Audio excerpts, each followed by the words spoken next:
Oke, jadi gue baru aja dikasih kesempatan buat cobain Samsung Galaxy S25 series dan apa aja sih yang paling menarik dari ketiga seri ini.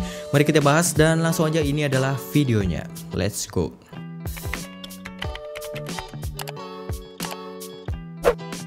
Halo semuanya, balik lagi sama gue, Tio Nugroho di channel Gadget Boy ID. Oke, jadi seperti yang kalian tahu, kalau awal tahun ini Samsung baru aja merilis Galaxy S25 series. Yang pertama itu ada S25, S25 Plus, dan yang S25 Ultra. Yang jadi wishlist gue di tahun ini sebenarnya yang versi S25 base modelnya, karena based on pengalaman hidup gue, semakin umur bertambah tua rasanya tuh lebih enak pegang HP yang compact daripada yang ukurannya besar. Tapi apalah daya, perubahan Samsung tahun ini lebih fokus ke yang versi ultranya. Seperti biasa, gue akan coba kulik dulu untuk spesifikasinya. Untuk performanya, ketiga HP ini pakai chipset yang paling kencang di tahun ini, Snapdragon 8 Elite for Galaxy. Jadi harusnya untuk performanya bisa dimaksimalin semaksimal mungkin. Dan tentu aja ada peningkatan dari mulai NPU, CPU, dan juga GPU-nya. Dan khusus yang versi ultranya, kali ini dapetin upgrade vapor chamber yang lebih besar 40% dari pendahulunya. Tapi yang versi base model dan juga plusnya juga dapetin upgrade sekitar 20%. Jadi bisa dibilang HP ini bakal lebih powerful tapi dengan suhu yang bisa lebih adem. Untuk di bagian layarnya, antara S25 base model dan juga yang versi plusnya masih belum ada peningkatan dari yang sebelumnya, alias masih sama aja dari ukuran panel layar dan juga refresh rate-nya. Tapi beda cerita untuk yang versi ultranya. Untuk ukurannya ada peningkatan dari yang versi sebelumnya, dari 6,8 inci jadi 6,9 inci. Bezelnya juga lebih tipis, dan untuk perlindungan layar depannya juga ada peningkatan, kali ini pakai Corning Gorilla Glass Armor versi 2. Untuk varian RAM, harga, dan juga storage-nya ketiga HP ini mulai dari 14.999 sampai 28.999. Untuk RAM-nya juga dia udah nggak ada lagi yang 8GB, melainkan udah naik ke 12GB. Dan kalau kalian mau beli HP ini pas masa pre-order, kalian itu bakalan dapetin benefit yang banyak banget dan juga free upgrade storage. Jadi kalau kalian beli yang 256, kalian itu bakalan dapetin 512GB, dan kalau beli yang 512GB, kalian itu bakalan dapetin yang 1TB. Kalau kalian udah mulai tertarik, kalian bisa cek benefitnya di link yang udah gue taruh di deskripsi di bawah. Dan kalau untuk di paket pembeliannya kurang lebih sama aja dari ketiga HP ini, S25, S25 Plus, dan juga S25 Ultra.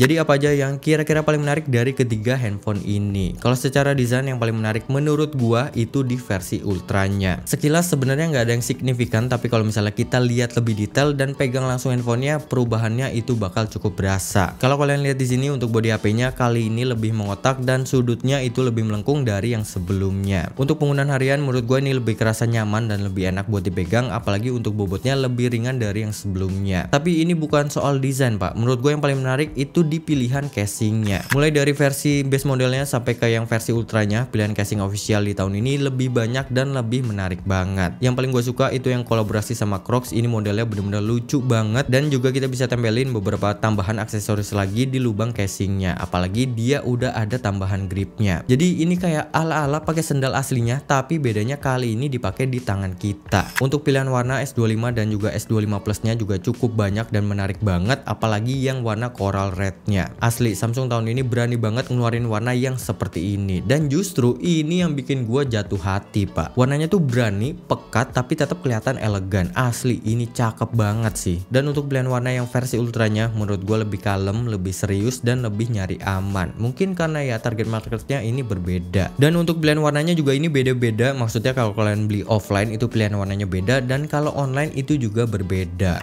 Hal yang paling menarik lainnya menurut gue di bagian softwarenya. Untuk S25 series tahun ini udah dapetin One UI versi 7 dengan basis Android 15, dan juga kita masih bisa dapetin update sampai 7 tahun buat OS dan juga security-nya. Ini bener-bener panjang banget. Untuk tampilan UI-nya menurut gue ini cakep banget, lebih fresh, fiturnya juga berubah cukup signifikan dan lebih mudah buat penggunaan sehari-hari. Kalau digeser dari sebelah kanan atas, quick panel-nya udah gak nyatu sama notifikasinya. Jadi kalau kita mau cek notifikasi, kita bisa geser dari sebelah kiri atasnya. Dan yang gue suka juga untuk search bar-nya kali ini udah dipindah ke bagian bawah, jadi lebih enak dan lebih mudah untuk penggunaan. Dan yang gak kalah menariknya itu di Galaxy AI-nya. Totalnya itu ada 21 fitur Galaxy AI yang ada di S25 series, dan ini ada upgrade 12 fitur AI dari yang versi sebelumnya. Tapi gue gak akan nyebutin satu-satu karena akan panjang banget, dan gue akan coba pilihin beberapa yang menurut gue paling menariknya. Yang paling menarik pertama menurut gue di fitur no barnya yang bisa kita akses pas lagi di posisi lock screen. Jadi di sini akan nampilin beberapa aplikasi yang berjalan di background. Kita bisa lihat Google Maps, timer, interpreter, listening mode dan lain-lain. Dan juga dia akan tampil di bagian sebelah kiri atasnya, jadi kita bisa akses lebih mudah seperti ini. Terus juga di sini ada fitur no brief yang nantinya bisa ngasih informasi yang personal berdasarkan aktivitas kita selama pakai handphone ini. Di morning brief nantinya kita bisa ngeliat cuaca hari ini, berita utama, pengingat ulang tahun, dan bisa sinkronisasi kalau kita pakai beberapa aksesoris dari Samsung. Dan juga di sini udah terintegrated sama Gemini, jadi kalau misalnya kita tekan tombol powernya dia akan tampil seperti ini. Contohnya kalau misalnya kita mau liburan tapi bingung pilih hotelnya di mana, makan enaknya di mana, dan tempat rekreasinya di mana aja, kita bisa tinggal tanya Gemini aja. Ini bener-bener ngemudahin banget, tinggal kitanya aja pinter-pinter pakainya. Kita juga bisa minta kesimpulan dari video YouTube yang nggak sempat kita tonton, tinggal minta Gemini aja buat summarize isi videonya. Untuk di bagian kamera juga pastinya ke bagian fitur AI, jadi kita bisa ubah foto yang tadinya mata kita merem atau ekspresi kita miring sana sini, kita bisa rubah dengan mudah di handphone ini. Dan juga kita bisa mengeliminasi suara di sekitar dengan fitur audio erasernya. Jadi kalau misalnya kita lagi bikin vlog di cafe tapi ada suara musiknya dan udah pasti itu bakal kena copyright, jadi kita bisa hilangin suara di sekitar dan bisa fokus ke suara kita aja. Wah, fitur ini bener-bener menurut gua killer banget dan pastinya ngebantu kita banget. Untuk tampilan fitur kameranya juga sekarang berubah banget. Untuk menu kameranya sekarang direposisi ada di bagian bawah dan menurut gua ini ngemudahin banget. Dan untuk videonya juga kita bisa rekam HDR dan juga kita bisa rekam video dengan format log. Yang pastinya kalau kalian konten kreator atau suka bikin video sinematik, fitur HDR dan juga lognya bisa bikin hasil rekaman kita bisa lebih menarik. Dan kalau untuk setup kameranya sebenarnya nggak ada peningkatan untuk yang versi base modelnya dan juga versi plusnya. Peningkatannya cuma ada di bagian versi ultranya aja. Kali ini untuk lensa ultrawide-nya meningkat jadi 50 megapiksel. Kalau kalian suka bikin foto ataupun bikin video di lensa ultrawide-nya, harusnya hasilnya bakal bisa lebih tajam dan nggak akan berubah signifikan kalau dibandingkan sama lensa utamanya. Di sini gue udah ambil beberapa hasil contoh foto dari ketiga handphone ini dan beginilah untuk hasilnya.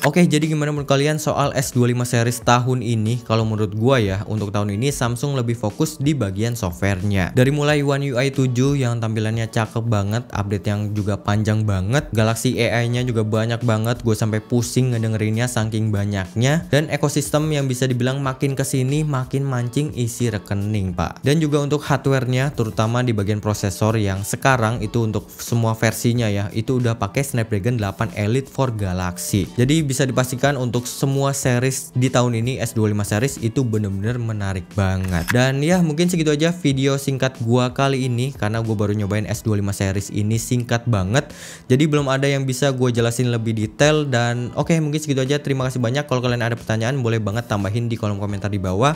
Terima kasih, gue Tony cabut, sampai ketemu lagi di video selanjutnya. Bye bye. Mantap. Samsung bener-bener tahun ini ya, softwarenya tuh bener-bener banyak banget, Pak. Galaxy AI-nya itu cukup banyak dan cukup memusingkan, apalagi untuk bikin videonya. Itu bener-bener bingung gue bikin videonya kayak gimana. Ya mungkin nextnya gue akan cobain S25 yang versi base modelnya, karena menurut gue itu menarik banget, apalagi yang warna coral red-nya. Itu cakep sih. Oke, mantap.